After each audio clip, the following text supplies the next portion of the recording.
to...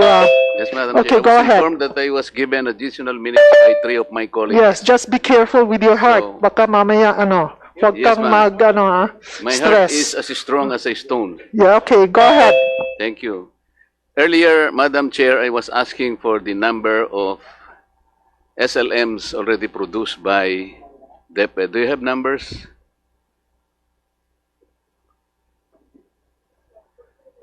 That was 3 hours ago. Yeah, it has... can you please rephrase or repeat your earlier... Because they're Question. supposed to deliver these modalities and strategies, Madam Chair. I was informed that one of these strategies is the modular system, which is the SLMs. They call it self-learning materials. Considering that there are 22 million public school enrollees today from K to 12, I was only asking earlier, but that was 3-4 hours ago, how many SLMs or modules have they produced so far, Madam Chair? So do they have the numbers now? Go ahead, USec Ann. Yeah, Madam Chair, Your Honor, the production of self-learning materials is by region, by division, and by school.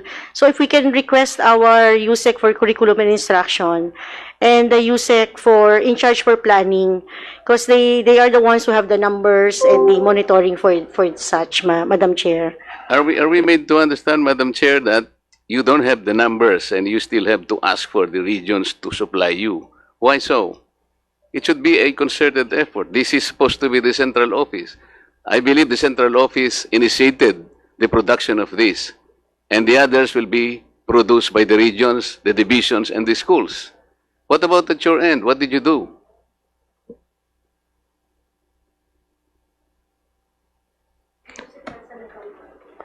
Can we have USec San Antonio?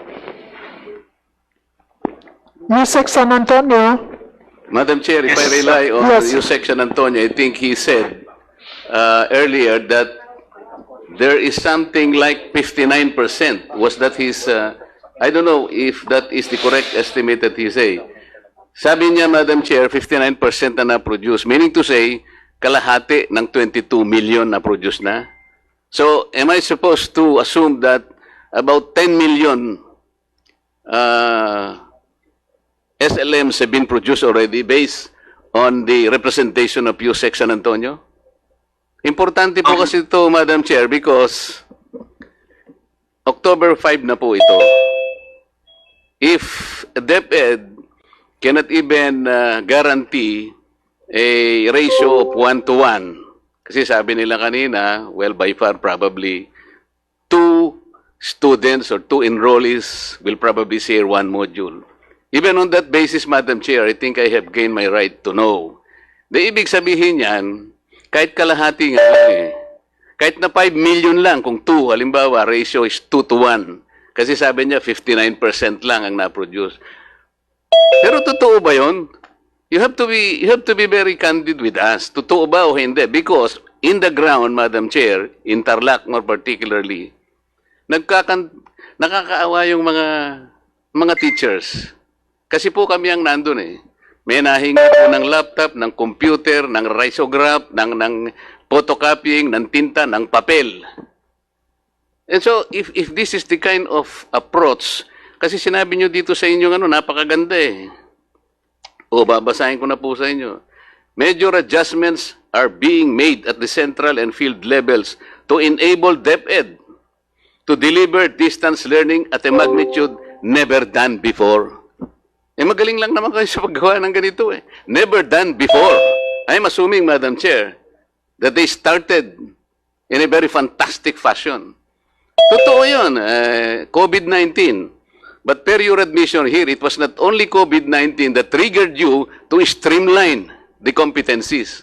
Ang sabi rito, even 2 years ago at the prodding of the very Secretary of the Department of Education, 2 years ago, sinabihan na kayo to streamline the competencies. That is why, ang akala ko, parado tayo.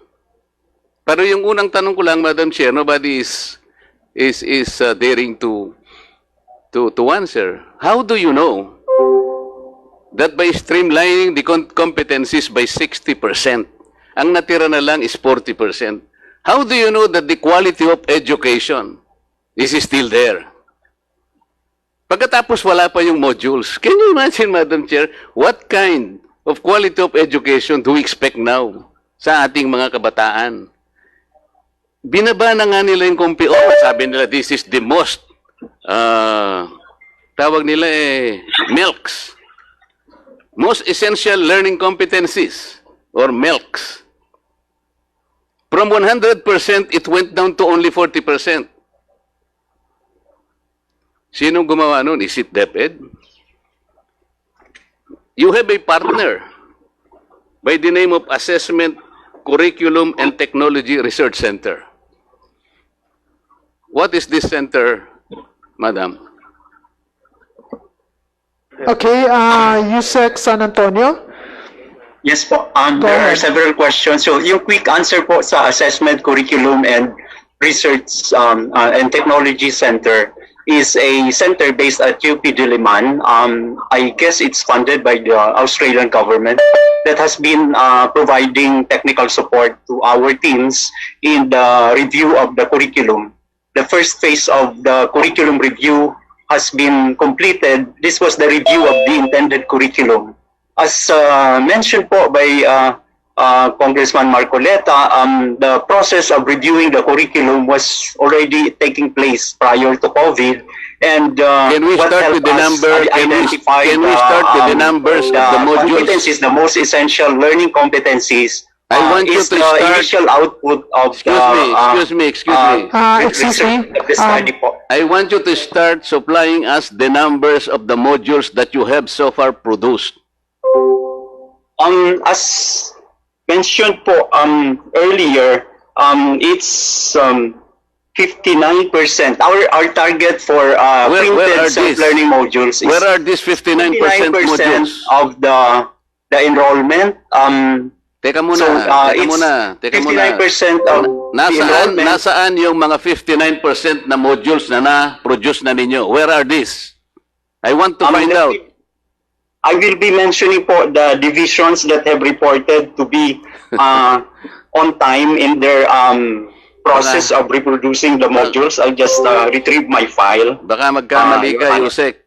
Interlock, for example, I will tell you,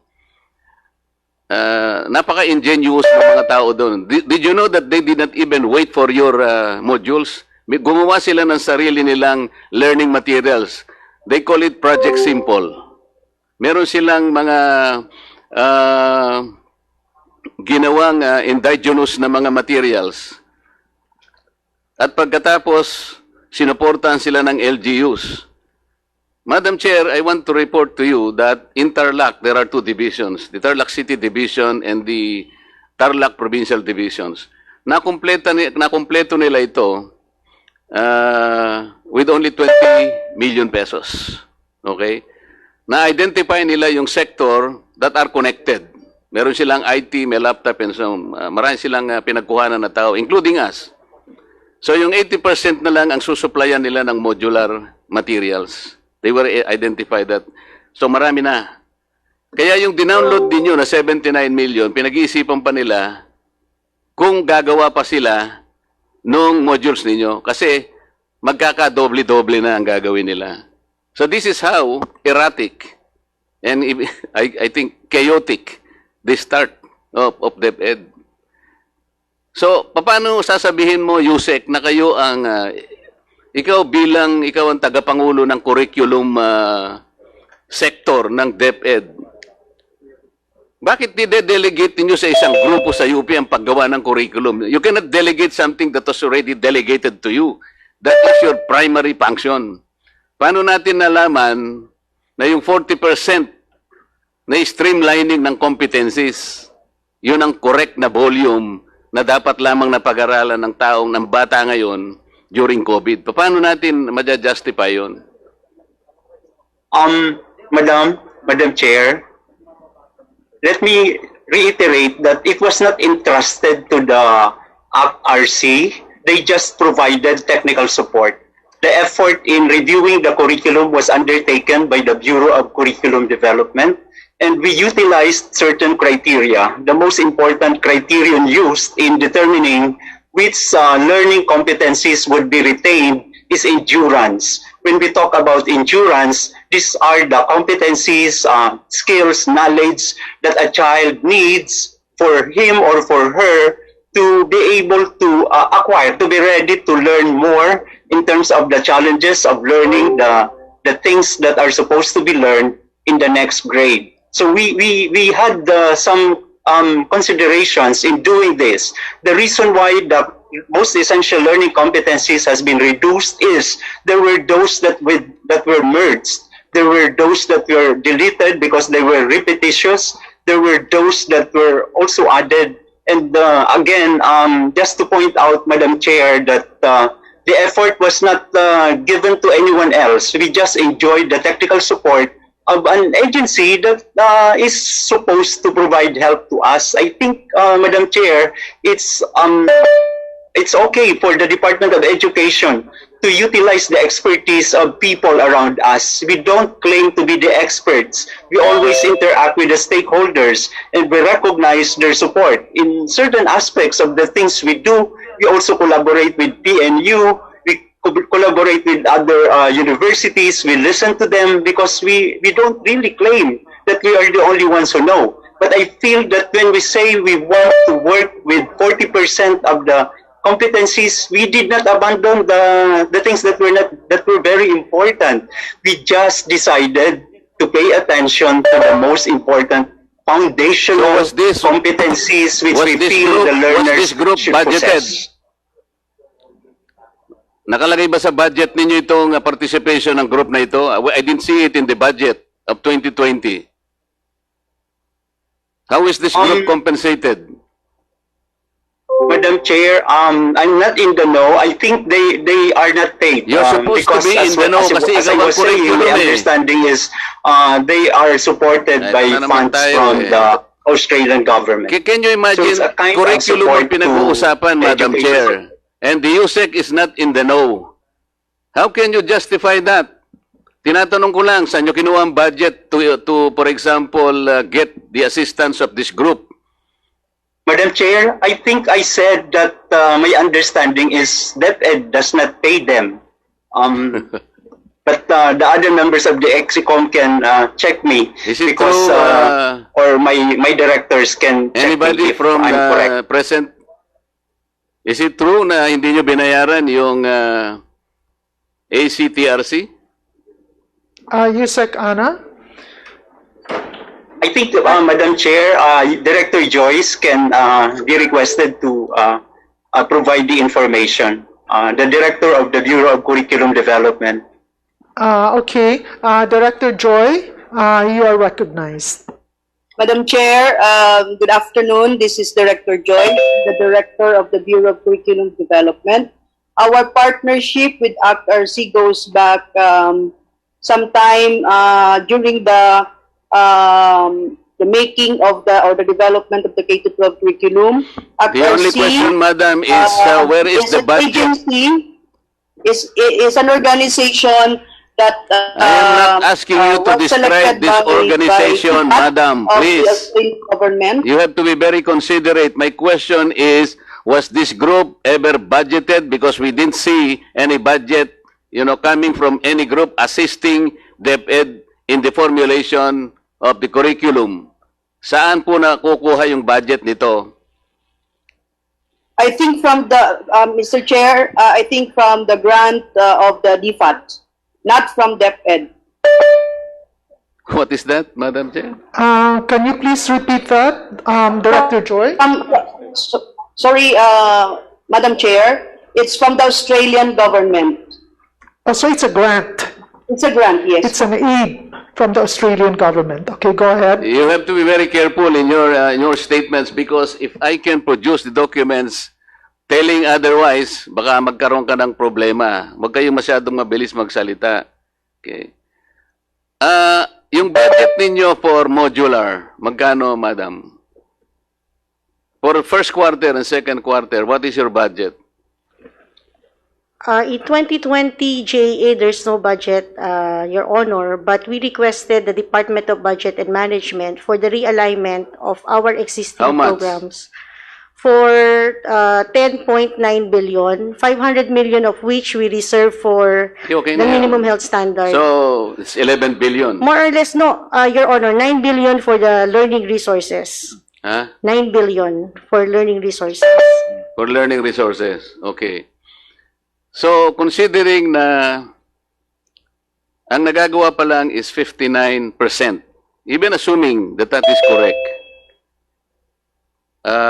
napakarami pa nang hindi na po-produce. At October 5, magsisimula na ang ano. Nagkakagulo na sa baba. Kasi kung hindi namin sila tutulungan, hindi sila makakapag-umpisa. This is how you will describe the starting point of DepEd sa panahong ito. Pagkatapos, let's go about integrating the competencies, the most essential learning competencies. Ilan ba yung competencies na ilalagay nyo sa isang module? Okay, Madam 40% na lang. Pwede ba dito na lang para madali tayo? Kasi masyadong marami sinasabi yun, hindi ko maintindihan ang paliwanag niya. Kong Marcoleta, they have their, people assigned. So, pwede si, let's recognize again, USec San Antonio. On condition, madam, that he should only answer the question. Thank you. No more, no less. Thank you very much, Madam Chair. Let me just reiterate that when I said 59%, it's the target learners that will receive SLMs. When it comes to the status of the preparation relative to the reproduction of SLMs, our tracking indicates that as of today, 77.57% or 166 out of 214 schools division offices have reported to be on track. When we say on track, they are more than halfway in terms of reproducing their self-learning modules. And 48 out of 214 schools division offices are still we consider them progressing. They are not yet halfway in the reproduction. Let me also inform the Madam Chair that NCR is now proceeding with the distribution of the self-learning materials, printed self-learning materials for the learners in NCR. There are also regions that have also been able to report that they are like on track 100% in all their divisions, like Caraga, Region 2, Region 4A, Region 4B, Region 9,